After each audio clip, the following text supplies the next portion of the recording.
ஒரு சேர் உடஞ்சா சொல்லிடலாம் இந்து மக்கள்கிட்ட ஒற்றுமை இல்லைன்னு. டாஸ்மார்க்ல 2 குவார்டர் பாட்டில் எக்ஸ்ட்ரா வித்துந்தா சொல்லிடலாம் மக்கள் முருகரை பார்க்க வரல கோட்டரை குடிக்க வந்தாங்கன்னு. ஏதாச்சும் ஒன்று பண்ணுவாங்க. ஏதாச்சும் ஒரு பெண்களுக்கு பிரச்சனை நடந்தா லா அண்ட் ஆர்டர் டிவியில சொல்லுவோம். ஏதாவது ஒரு பிக் பாக்கெட் நடந்தா வந்தவர்கள் எல்லாம் பிக் பாக்கெட்டுக்காரங்கன்னு சொல்லலாம்.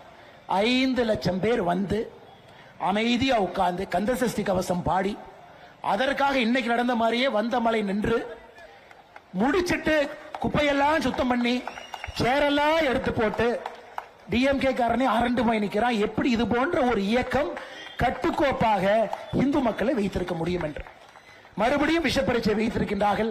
அதனால்தான் அன்பு சொந்தங்களே, நம்முடைய உணர்வு, நம்முடைய தார்மீக கடமை, அரசியல் மாற்றம் வரலினாங்க இந்த கூட்டம் போடுறது வேஸ்ட், மைக்கில் பேசுறது வேஸ்ட். ஏன்னாங்க அதிகாரம் யார் கையில் இருக்கிறதோ அவர்களை நல்லவர்களாக அமர வைத்தால் மட்டும்தான் நாம் வீதிக்கு வர வேண்டிய அவசியம் இல்லை.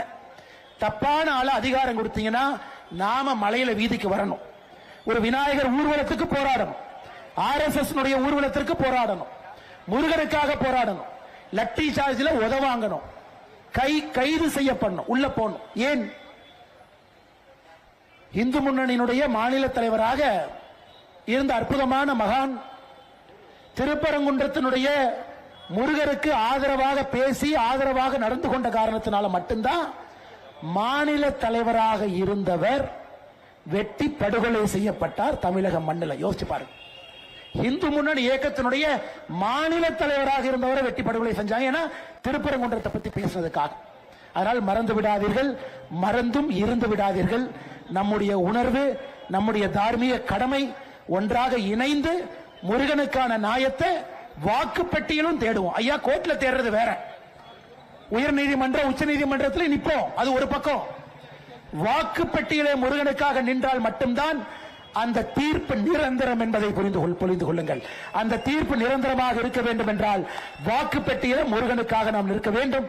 நீங்கள் எல்லாம் நிற்பீர்கள் என்கின்ற முழு நம்பிக்கையோடு மேடையின் மீது இருக்கக்கூடிய எல்லா தலைவர்களுக்கும், முன்னேறி இருக்கக்கூடிய மூத்த தலைவர்கள், முன்னாள் சட்டமன்ற உறுப்பினர்கள், மூத்த தலைவர் எல்லோரும், முன்னேறி இருக்கக்கூடிய தாய்மார்கள், மகளிர்கள், சகோதரிகள், சிவனடியார்கள், முருக பக்தர்கள், கடைசியில் ஒருத்தர் நின்றுருக்கார், தூரமா இருக்கார், இங்கிருந்து பார்த்தா கூட அவர் தெரியாதுங்க, அவருக்கும் நம்மளே தெரியாது.